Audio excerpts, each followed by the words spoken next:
All right. Thank you so much, Pastor D, for joining me. It's my pleasure. Do another Secure the Seed. And tonight we're going to be talking about I like that. What lies beneath. And I definitely want Pastor D to touch on a couple of things. You know, he's dealt with the youth. We had a situation, and what definitely wanted me to bring Pastor D into minister to you guys was because of the death that we experienced with Sabria. And just a lot of the things that Pastor D was saying at the funeral was so powerful, and is necessary for the youth. And a lot of that stuff, you know, starts with what's underneath, you know, things that we don't deal with, you know, things that we don't say, things that we don't communicate to our parents, things that if you go to church, you don't communicate with your pastor or your youth leader. And we just want to make sure that overall, you guys, this is Secure the Seed. So we got to secure the seed in every different area, because a seed gets roots, and is roots with an S. So there's many different pieces that are underneath those layers to make that seed sprout and grow. So we're going to deal with what lies beneath. What lies beneath. Sound like a spooky movie. Look at that. Actually was a movie. It was a movie. It actually used to be one of my favorite movies. I grew up where I love like them Lifetime type of movies. So, of course. Well, I'm from the hood, sis. I don't swim with no monsters. I don't do no scuba diving with no monsters. I'm from the project. I'm from the projects too. So my mom always called me an Oreo. I grew up in St. Nick Projects in Harlem. And my mom was like, you are just so different. Like, you are like, different. She's like, where did you come from? You want to go horseback riding and camping? And I'm like, I'm like, just because I grew up in the projects don't mean that, you know. All right. What lies beneath? All right, so we're gonna get started. I'm gonna pass it over to Pastor D. He's gonna talk to you guys a little bit. First, I want to thank you for inviting me and having me, and I want to give a shout out to all those who are listening and learning. Our young people, greatest generation of young people in the history of the world, and that's not just scientific. That's Bible. That's God. Right. He declared. That's the first thing I'd like you guys to understand about yourself, that there's never been a generation like you, and there will never be a generation after you like you, because you have a very specific function to play in this society, in this day. In my faith, I'm a Christian, we call that a call. And the question becomes, how do you answer that call? And what happens in between the time you realize that you got a call or a purpose or a mission? What happens between that time that you realize it and you walk in it is what I believe what lies beneath. And that springs from a whole bunch of different set of feelings. Let me give you just a brief biographical look back. My beginnings were in a Riverside area of the city of Wilmington. And I was a pretty good kid, exceptionally good kid, very smart, very smart. And I had issues with my father in terms of his style of child rearing. Now, I was the baby boy in my family, meaning my older brother and myself and my dad. My mother died when I was 1 year old. And so these were my heroes, that older black brother and this old father figure. My dad worked hard. He used to be a Philadelphia cop, et cetera, et cetera. But when it came to discipline, my dad was very, very physical, and what today would be known as abusive. This hump in my nose comes from one occasion where he broke my nose and the machine had to build it back up. So I had these hatred issues going on inside of me for my dad, but it was conflicting and confusing, because when bigger boys would mess with me or take my bicycle, I would like, oh, wait till my dad, he gonna killer, and so I love to see my dad come to my rescue, and it conflicted me. Okay, so I grow up in the projects there around all of these guys, and the young guys that I grew up around, all of them had a little facial hair. They was Diesel, Ben Diesel. They had chest. They could make their chest jump like breastises, and they could switch hands and shoot basketball. They called me Skinny Ricky. I was the guy on the basketball court when they be picking the team. Pookie and them would go, give me him, give me Ray Ray, excuse me, Skinny Ricky, give me Zip. Yeah, they would jump over top of me, and I had resentment in me because of all that. So Superfly movie and Shaft and other movies came out where I started identifying with pimps. I started identifying with hustlers. I said, well, if I'm that right there, everybody gonna either fear me or respect me. Maybe I need to be that. You know what I mean? Maybe I ain't built like Jordan. They ain't gonna never let me on the team, no way. Right. So I have all of this conflict. Now, my book is called Treasures in the Trash, simply because I felt like trash back then, but nobody knew. None of the adults, they didn't know that I was bitter. They didn't know that I was conflicted about girls and women because my mother was dead and I didn't know what she looked like, what she felt like, what she smelled like. And I had this attraction toward women, but I was terrified of them because they were going to leave me. And no matter how much they loved me, no matter what, so I would leave them first. Oftentimes, abusively. So now, this is what lies beneath in Pastor D. Eventually, and I'm going straight to the chase because we got just a little time. Eventually, I end up in prison at 17 years old, Smyrna prison, with 15 years to do flat, then 39, based on a violent charge where I shot someone and that person died. In a gun battle and the drug dealing lifestyle. So I know exactly what your cousin and what your brother and all of them are feeling. And here's what I want you to know. All of the things that were lying beneath in me, and it's a mixed bag because these were the bad things that were lying beneath. The resentment, the hurt, the hatred for my dad, all of that in jail, I got help for. In jail, I went to a program called the Key Program, and they began to use what's called a therapeutic process to dig down in my garbage can and pull up all of those issues. However, I'm going to stay there for the rest of my life. I ain't got no way out until I met my faith system, or what I say became a Christian, and I began to believe. First prong I want you to know. You have got to believe in something, believe that there's something inside of you that's great. If you don't believe it, then we're wasting our time. Nothing will cause you to look up, live up, and get up. You want to be a multi-millionaire? You can do that if you believe you belong in the multi-millionaire category. But if you don't belong, if you don't believe, and here I was in prison, the first thing I noticed was I began to believe. I remembered that I was smart in school. I remembered they pulled the fear out of me, helped me deal with deep-rooted personal issues. All of you have them right now. They're deep-rooted. That's why they're beneath. But they are just the surface of the good stuff, which is up under the bad stuff. Yes. So you got to dig.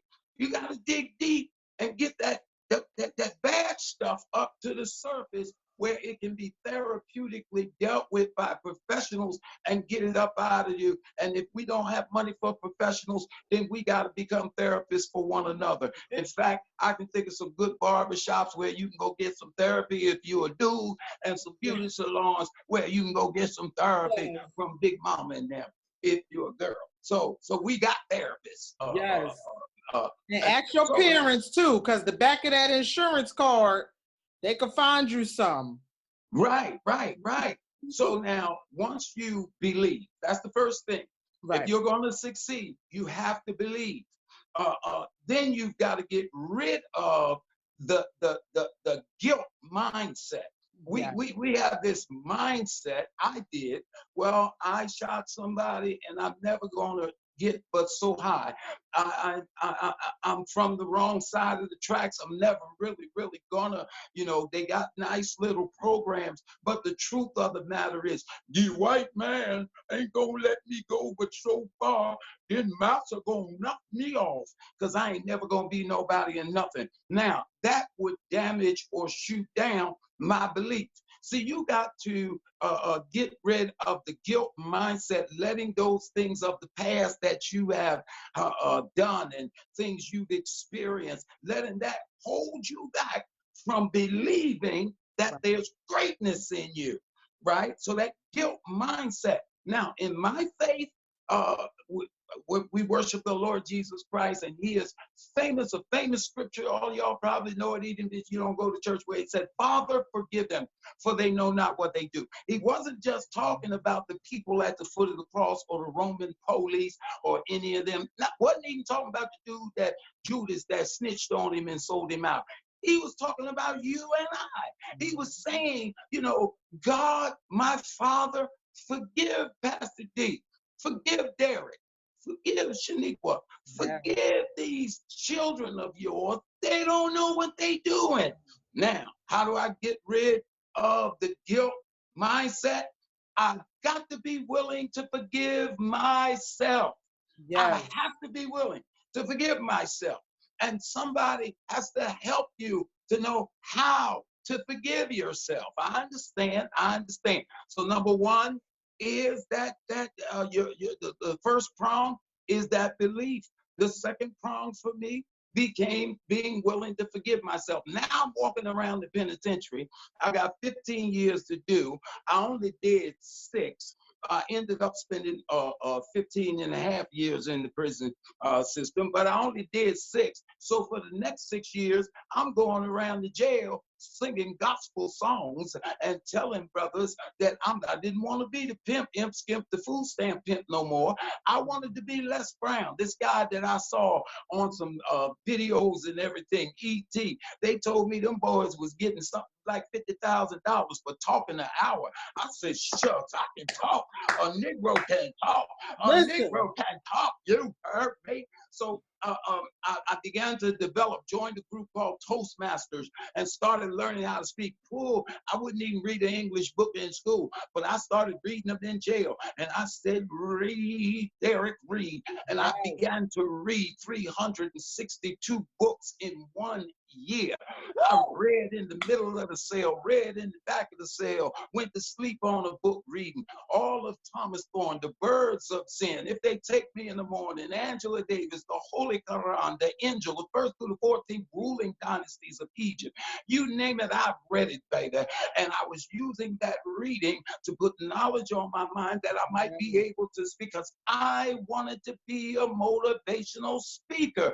Number 3, decide who you want to be. What do you want to be? Many of you guys don't even know what you want. You want to be all over the place. I want to be a baseball player. I'm going to be in the NBA. I'm going to be this. I'm going to be a wife. I'm going to be a bad diva. Da, da, da, da, da, da.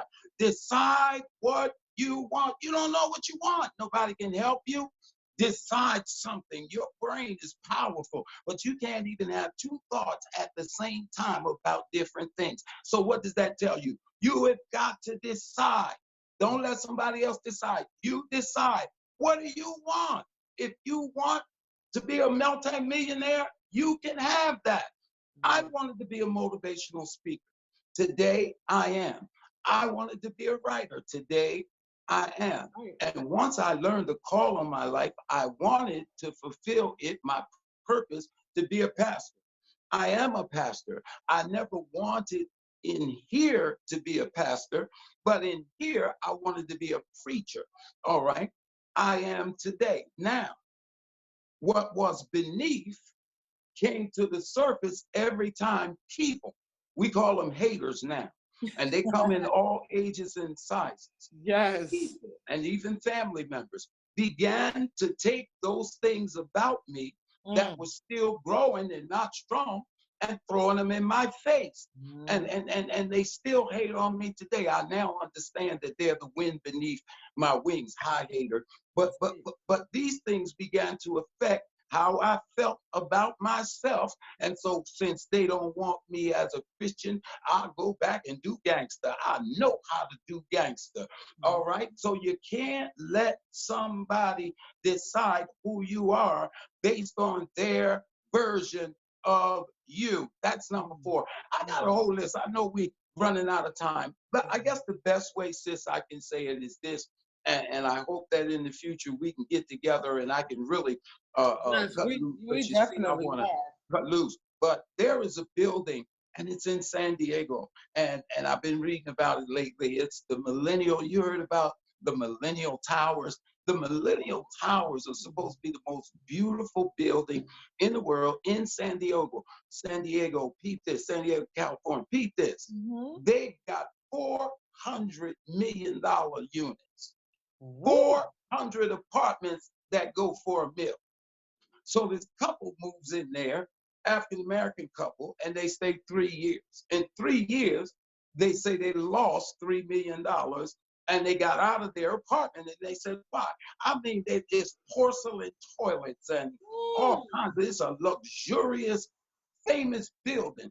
And she said, well, my son was playing marbles and he shot one of the marbles across the floor and the marble rolled down all the way to the kitchen and then rolled back. All right. So they said, well, something's wrong. The building is leaning. They went with maintenance. And guess what they found out? They found out that that building was actually built on sand. Multi-million dollars a building, a billion spent to build it, and now I've moved into it, but it's built on sand. It's not stable. It doesn't have a foundation. When they asked why, they said the builders only went down 800 feet. Now, if you're going to build a 400-foot building, you can't just go 800 feet. You got to dig down to what they call bedrock. Oh, I'm going deep. I'm going right in where you asked me to what lies beneath. If you're going to resurrect yourself and build yourself into somebody, then you're going to have to be strong enough to stand against the naysayers and their opinion of you and keep reading, keep moving, keep doing what it is you do. And then you got to dig down deep enough for you to hit bedrock where that building will just stand and won't be leaning on lopsided. I learned this on this side of the prison bars. I didn't learn it when I first came home. I came home to notoriety for being an activist here in the city of Wilmington because there were murders of your generation, murders of young people, murders of young people. Y'all didn't know my name. It's Derek Johnson. So they were dead. Oh, you know the pastor man, the preacher that did his funeral, it's D something. So kids started calling me Pastor D. And that's what they put in the newspaper. 301 funerals of people under 21 I have preached. 321 violently killed I have preached between Wilmington and Chester, but mostly Wilmington. Now, 321 of your peers who should be beside you listening right now, who are dead. And so I perfected the motivational speaking preaching.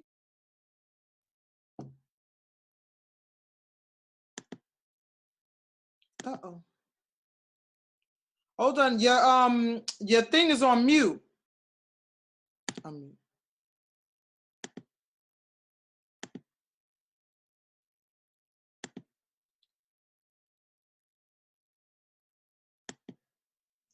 Your computer's on mute.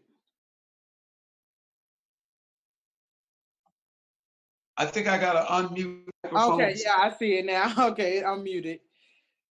Okay. So sis, when it comes to what lies beneath, the true gift I found out is up underneath the remaining stuff that has to be dug out. I thought, for instance, a lot of y'all want to get married. You better wait and take your time and Yes, analyze the please, situation correctly. please. I thought that I was going to be a good guy when I got married. And I really believed it.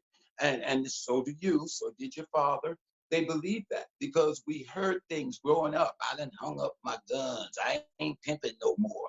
A lot. Then we go to the bachelor party and Miss Chocolate give us a lap dance the night before we go to the altar with you.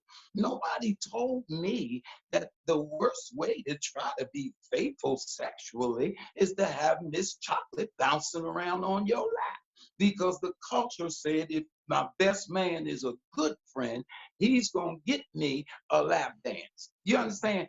Contradictory. That stuff is still down in us. After we deal with the lack of education and all other stuff, And it's you all got in the movies and on the feelings TV. and thoughts that make you, I was no good to be a husband. How could I be any good when I did never see a faithful husband in my black community? And I ain't never been faithful to near another girl no time that I went with them. And so as you strive to become better, you've got to dig deep to get those things. And that's only one area. There are many, many other areas where my values and my thoughts and my feelings were wrong. And so you at your age now, young people, you got some stuff going on inside of you. Some of it is not your fault. We need to Right. dig down and heal you from that. Yes. Some of it, you're wrong. And we need to get you there now. After we do that work, and that work should begin for you now, then and only then do you hit bedrock. Bedrock is who you truly are. And it's your spiritual essence. It's your being. It's the wonderful, beautiful diamond that you are ready to shine. And after you fight through the muck and the mud of who people think you are, and you dig down into who you thought you were, you come forth, like they say, as pure gold. That simply means you begin to see yourself and free yourself so you can be yourself. If that's a multi-millionaire, then that's what you are. I believe you can't do that without a God. You cannot do it without believing in something bigger than yourself. For me, Yes. it's Jesus Christ, my Lord and Savior.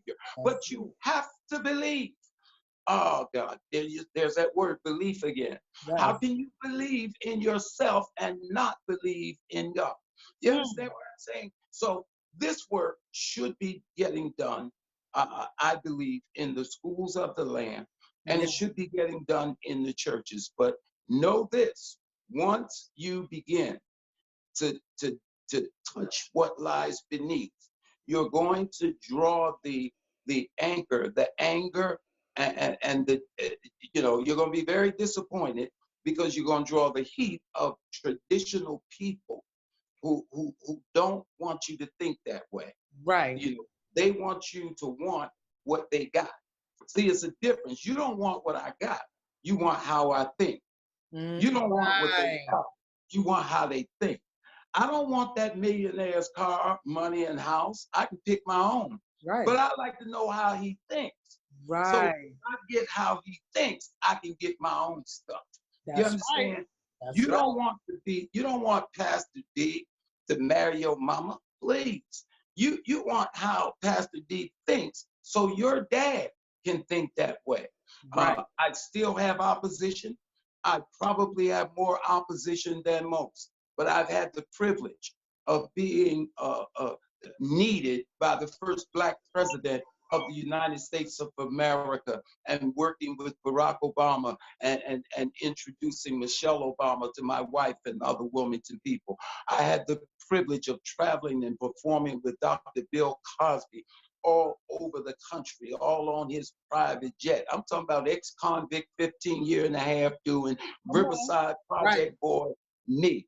I had the privilege of sitting with Idris Elba over at Bancroft School, bringing and sitting with him in Wilmington and talking to him about spirit and lead to the Lord. And now Yes. he's the most sexiest man in the world, they say. Ooh, that chocolate. I talked to him first about Daddy's Little Girls and about what's the other one, the gospel that he did. I had the privilege of going to his birthday and praying over his birthday party in the club. It was Idris, y'all. I had to go, had to go. But I'm just saying that the stars you want to be like, God will put them in your hands. And that's one of the things I talk to a lot of people about too, especially when it comes to because I said the non-believers, they come get our people, they come get our kids, they come get the adults with the music and all of this other kind of stuff. Why can't we go get them? Why can't we show them the God that we serve? It's not about conforming, but the fact that you were able to be put in those situations to still be who God called you to be is what people need to see. And that's what the youth need to start to realize, that we have to be who we are called to be. We can't be nobody else. Just like Pastor D said, it's not about having what the millionaire has. It's about what's up here. How were they thinking? How were they, which strategies they use to get where they are, so we can start to implement them. You said, why can't the church do that? Here's why. The devil doesn't judge the people that he brings in to serve him. He just let them come. The devil will take anybody. He'll take any one of y'all. He don't care nothing about your size, how black you are, age, nothing. The church, unfortunately, is full of prejudicial, judgmental people. Oh, if you gay, we don't want you on the front line of the choir. Oh, if you this or that. Now, the church has to adopt the strategy of the enemy, because they work hard. People that make rap, they work hard to get our kids. We don't want to put no work in, so we'd rather say, Pastor D, man, all the young kids running over there to hear him preach. You know he ain't no good. Oh, come on, brother, I forgive you. Pull up on that hating, man. The reality of it is that we run people away. We do. Oh my goodness. Make them feel there's no place for them. I say that. Young people, I'm telling you, don't let anybody turn them around. There is a place for you. You understand? Now, I decided to stay here. I had a choice. I'll end with this. I had a choice when I came home from prison. I was the first inmate type director of the KEY program in 1,600 prisons in America. Peter Jennings, I'm the last convict he interviewed.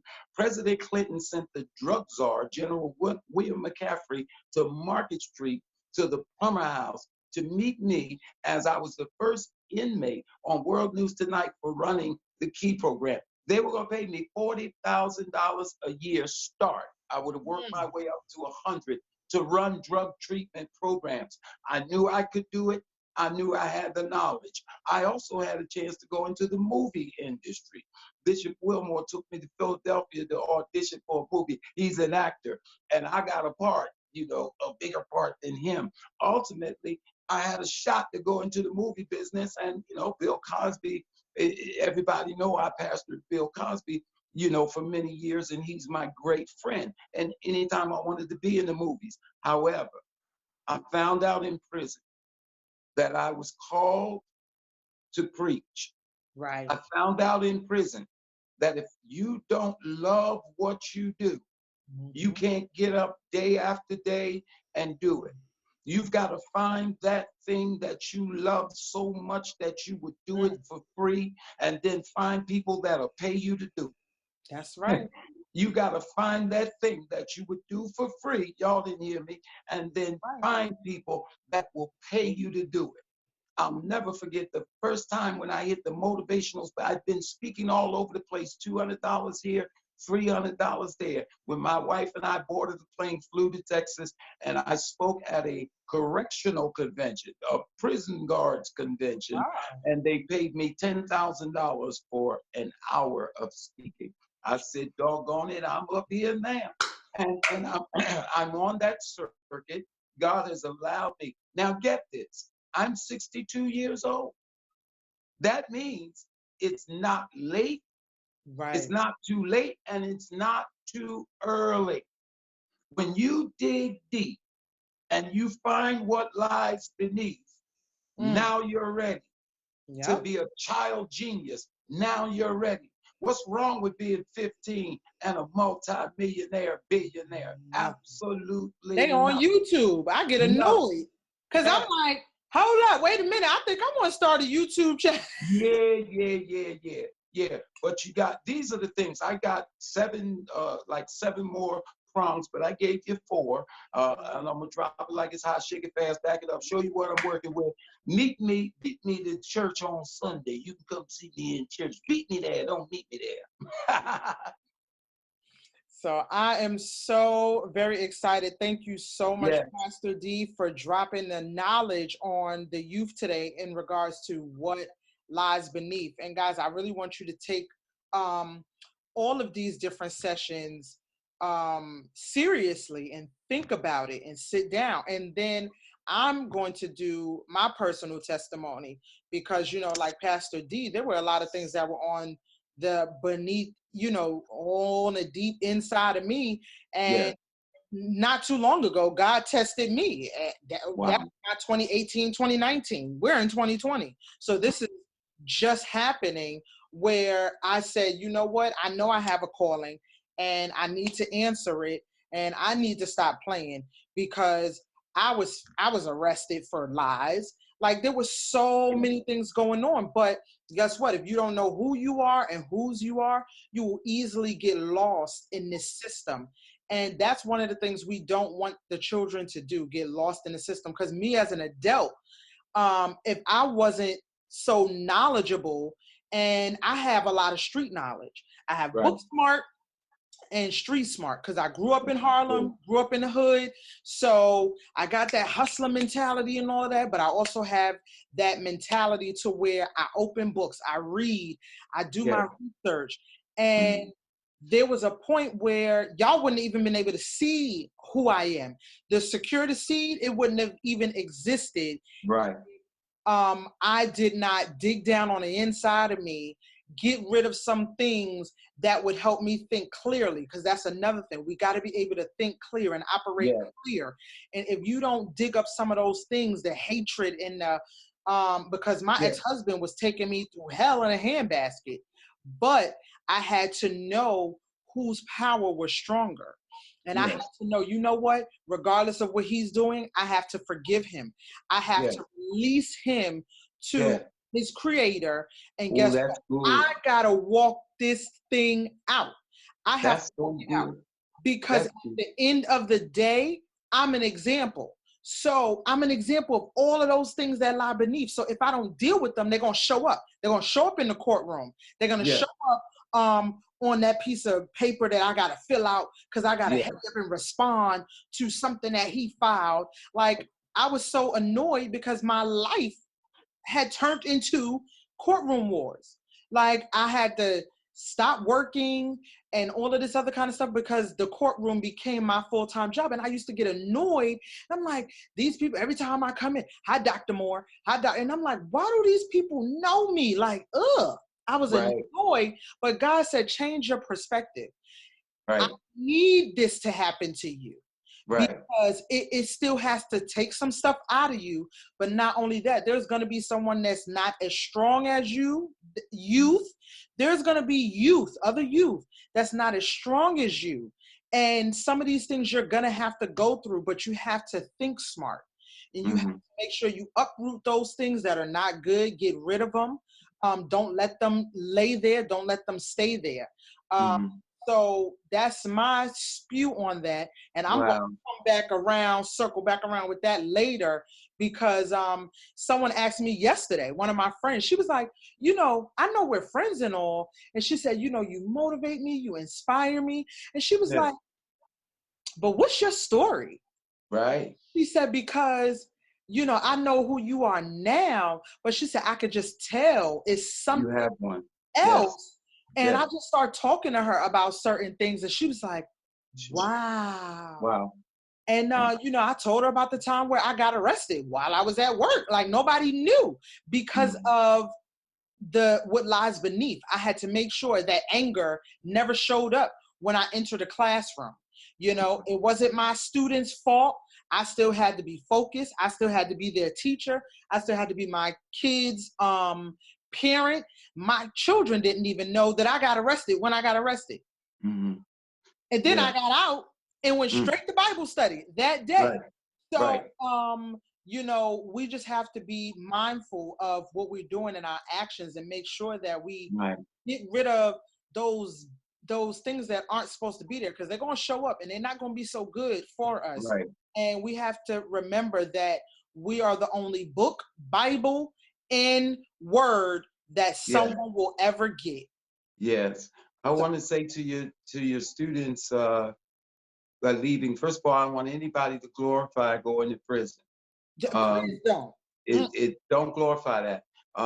15 and a half years, 6.5 years in one cell for 23 and a half hours a day. I attempted suicide and a number of other things. We'll talk about that, but please don't glorify. I today have an executive pardon. I run expungement clinics.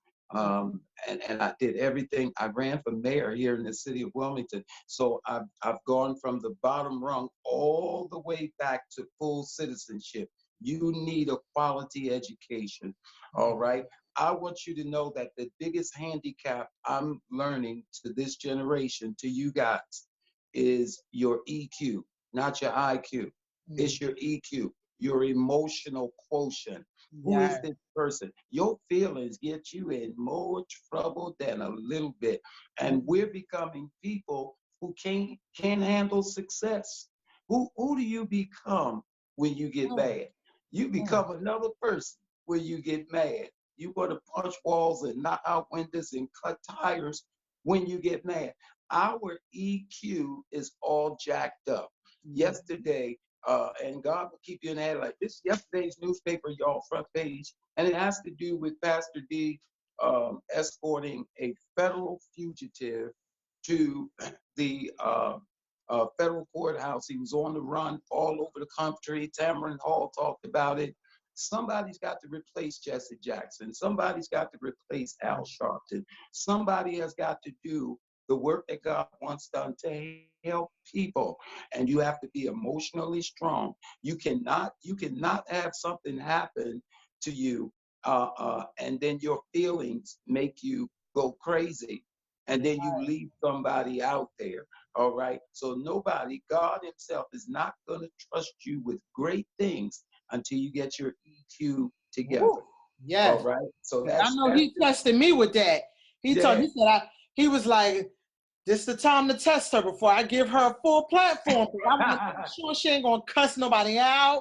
I want to make sure she ain't gonna roll up in all black, start cutting tires.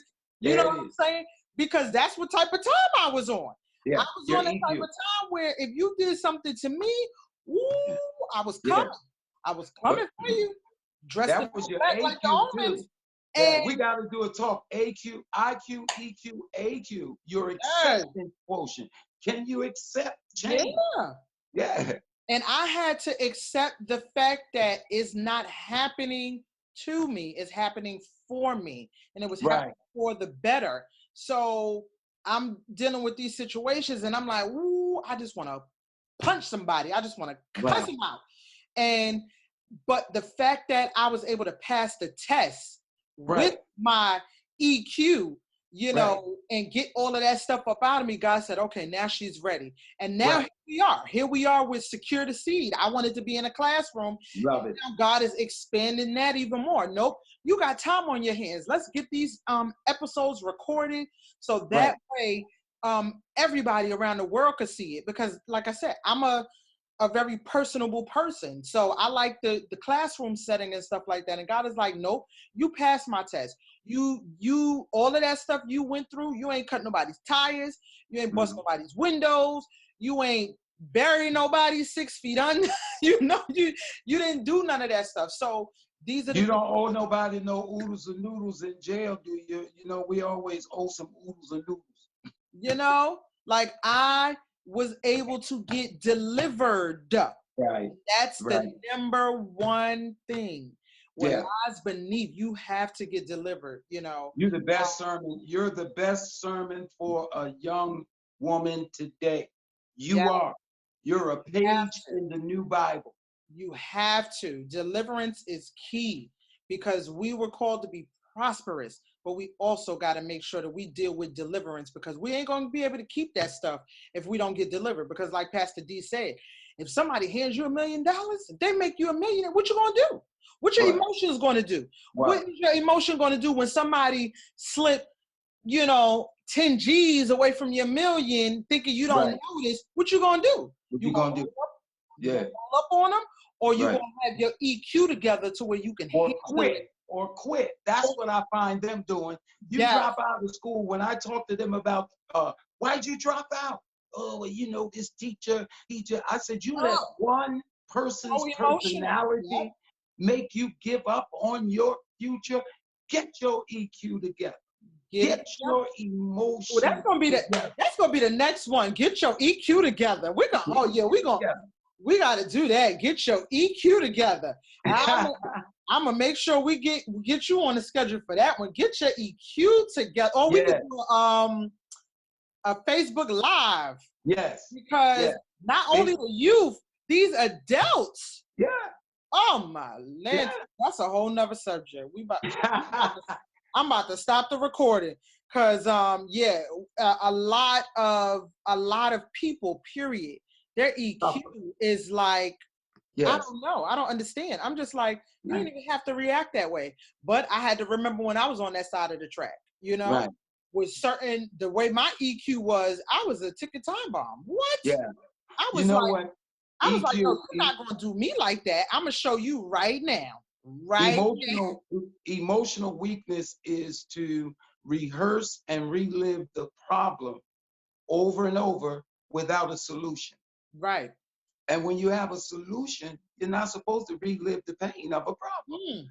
Right. So once we got that EQ together, then we won't keep reliving the pain of that feeling over and over and over. And it's on you. It's Right. not on the other person to make you feel better. It's on you. Get your Just like EQ forgiveness. together. Forgiveness is not Yeah, for the other person. It is for you. I that's had to one of the learn tools that the hard way.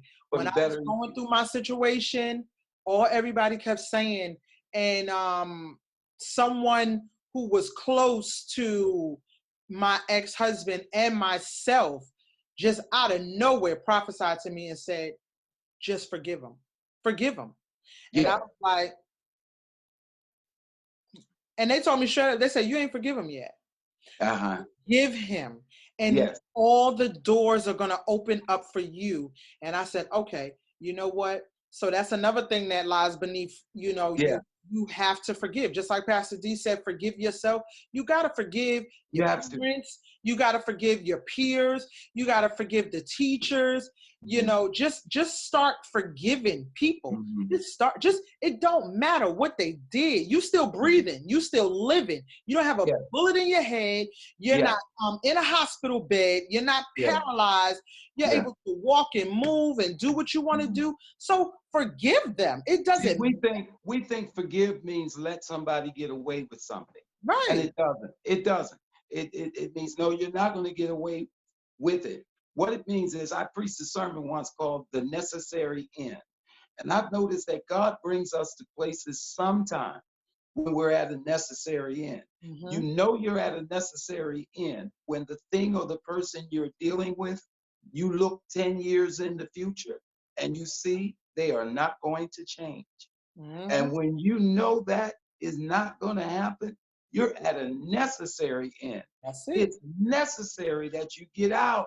That's it. And get away. Let that God do what God needs to do. We are not God. We got to remember that. I had to remember that. I'm not God. I can't do it. I can't change nobody. I can't force nobody to change. No matter what I put on, what wig I change so he won't cheat, who I decide to look like, it don't matter. You got to just give him over to God, let him do what he got to do, and then you move forward and do what you have to do. I had some youth call me with relationship problems. Girl, Move on, boy. Mm. Move on. You're too Yeah. young. Just keep it moving, keep it pushing. Because Right. like Pastor D said, you going 10 years down the line, you're gonna see that they right back where y'all was when y'all in high school. Right You're like, there. I was in love with that. What? Yeah. What was I thinking? Yeah, you Get Ricky. right. And he's still acting like we in ninth grade. No. And I'm up here and I done passed the bar and all of this other kind of stuff. And he's still Right. living with his Right. mama. Like that would have been me in the basement with his no. So Get that yes, EQ guys, together. Mm-hmm. we're definitely going to get Pastor D back on. Thank And you. guys, I want you to definitely replay this, listen to it. And if you don't have a church home, you have two people right here with a church home. You got Pastor D, who That's has right. Joshua Faith Harvest, and then me, I'm not a pastor, I'm a minister. I'm a youth minister at Church of Redemption. We have the Right. bigger location. So you guys have find your home. Find That's right. your home, That's find your right. books, get to reading. If you need help getting to church, you know what I'm Mm-hmm. saying? Start reaching out. Like, come on, we got to do this. We Yeah. got work to do. We got work to do. And I'm That's definitely good. about to make it interesting because that is absolutely right. The non-believers, they make it so interesting. They're like, Huh. yeah, everybody want to do that. Everybody want to twerk, pop it, Yeah. Cardi Yeah. B, and all of that stuff because Yeah. all of the believers want to be like, oh, Right. don't do that. Yeah. Tradition Yeah. says no. We got more envy in the church than the devil got in the club. That's crazy. So we definitely need to be examples. And guys, I want you to have a wonderful day and enjoy this. Share it with your friends and let them know that they got to deal with what lies beneath.